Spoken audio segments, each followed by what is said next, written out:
quero apresentar a você a cantora Néia Fernandes. Vamos recebê-la com uma salva de palmas, gente. Bem-vindo, Néia. Deus abençoe você. Que bom. A Néia adotou como estilo ritmos brasileiros, entre eles o forró, junto a canções de adoração, que tem conquistado cada vez mais a igreja e nossos queridos irmãos. Néia já está preparando o repertório do seu novo trabalho, que deve ser lançado ainda este ano, inclusive em DVD. Quero primeiramente dizer bem-vinda, Néia. Obrigada. Que Deus abençoe você. Obrigada. E quero ouvir um pouco da tua história, Néia. Como é que foi? Você hoje é uma adoradora, mas você é fruto de um milagre de Deus.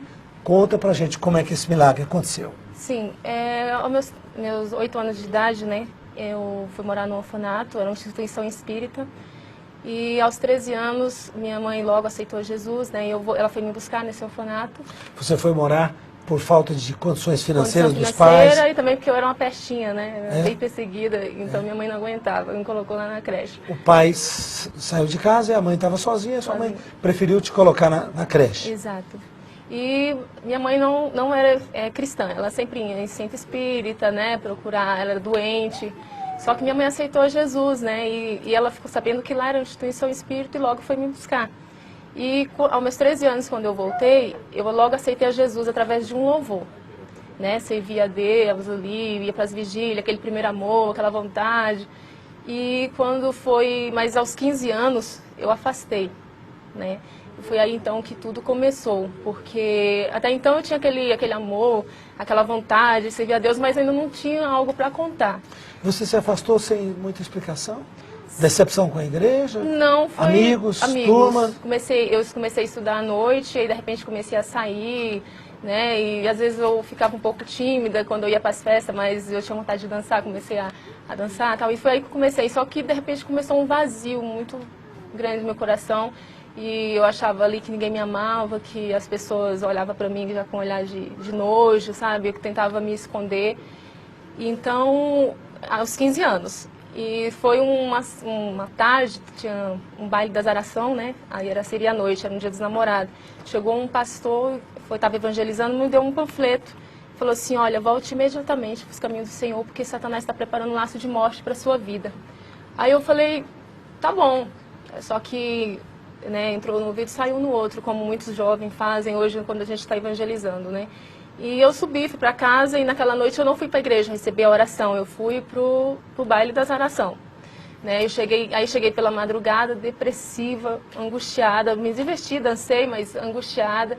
E logo cheguei, foi na sexta, ficou sábado, angustiada, deprimida, com vontade de morrer.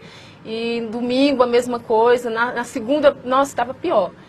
E eu fui para trás lá no quintal da minha mãe, tinha um poço, aí de repente deu uma louca, eu comecei a escrever lá no chão, eu quero morrer, eu odeio essa vida, não quero viver mais, todo mundo me odeia. E ali eu estava escrevendo, não estava nem prestando atenção no que eu estava escrevendo, tanto que minha mãe foi lá, e lá atrás, né, e viu aquelas coisas escritas, ela ficou assustada e foi até reclamar comigo o que estava acontecendo, né. E eu vi ali que o inimigo estava colocando na minha mente que tinha que acabar com a minha vida, porque eu não valia nada.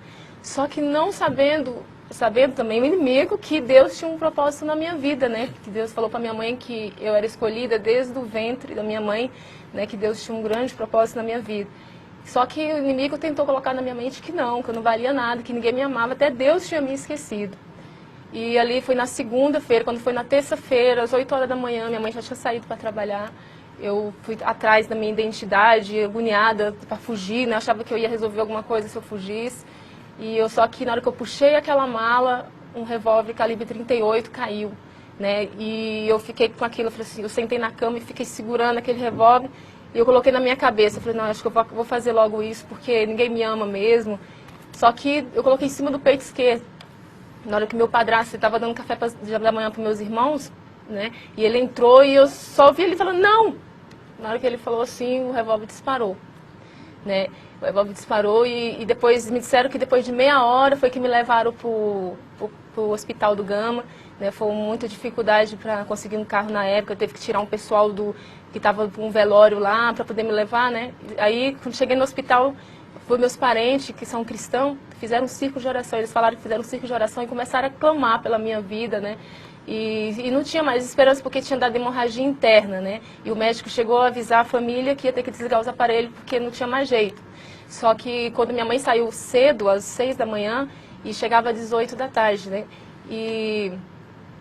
Só que aí quando ela chegou, que ela viu uma multidão na porta, né? Avisaram para ela, 11 horas da manhã ela passou mal. Ela voltou para casa e ela ficou sabendo da notícia e ela correu para o hospital. E como sempre, né, Satanás gosta de dar a primeira notícia, né, para poder tentar frustrar os sonhos daquele que Deus tem propósito, né? Já chegaram logo e falaram: ai, dona Neta, a sua filha acabou de se matar. Minha mãe saiu desesperada, dizendo assim: Senhor, tu não falou que tinha uma promessa na vida da minha filha, por que deixou acontecer isso? Só que quando ela chegou no hospital, a notícia era que ia ter que desligar os aparelhos, porque não tinha mais jeito, tinha tentado de tudo. Aí foi aí que, lá do círculo de oração, clamando, minha mãe pediu para não desligar os aparelhos, porque sabia que Deus ia fazer um milagre. E quando foi isso já era tarde, já foi da parte da manhã, isso já era umas 3, 4 horas da tarde, a mãe disse, que de repente os enfermeiros foram para desligar os aparelhos e eu voltei a respirar. Foi aí que eles, vamos deixar ela na UTI só para ver se ela vai ter mais alguma reação em vida.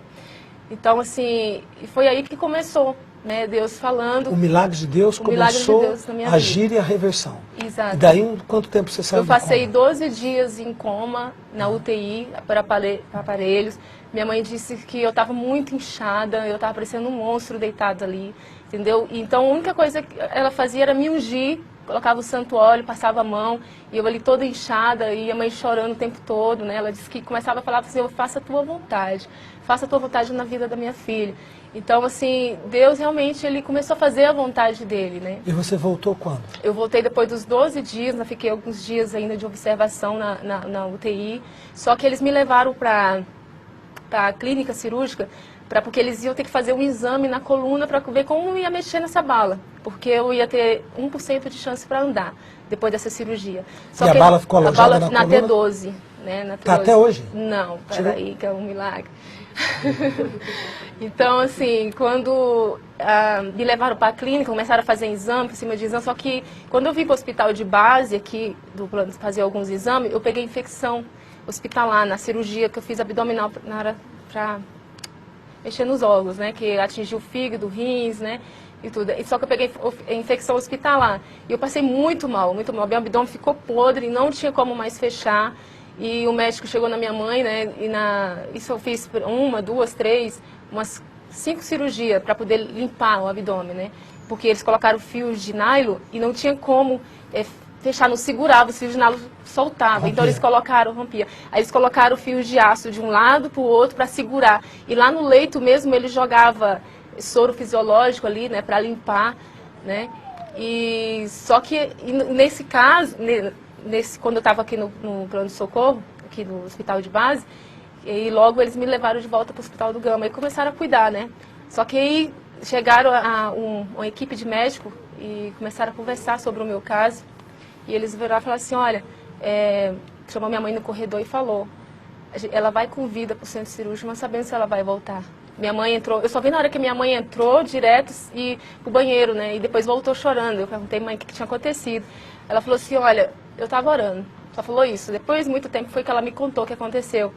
Que ela, na hora que o médico falou que não tinha mais jeito, ela novamente falou: Deus, faça a sua vontade.